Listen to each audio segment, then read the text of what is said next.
Alam mo ba na hindi lang puyat ang dahilan kung bakit masakit ang ulo mo after New Year's Eve?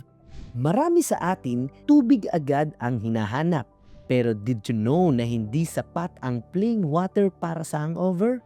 Ang alkohol at maalat na pagkain sa Noche Buena ay nagdudulot ng matinding dehydration at electrolyte imbalance.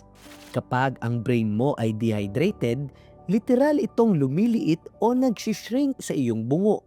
At ito ang main cause ng headache na nararamdaman mo. Ayon sa isang 2025 study sa Filipino Holiday Health, kailangan mo ng potassium para ma-reset ang iyong system. Ang Pinoy hack natin, wag lang tubig ang inumin. Magbuko water ka o kumain ng saging na saba.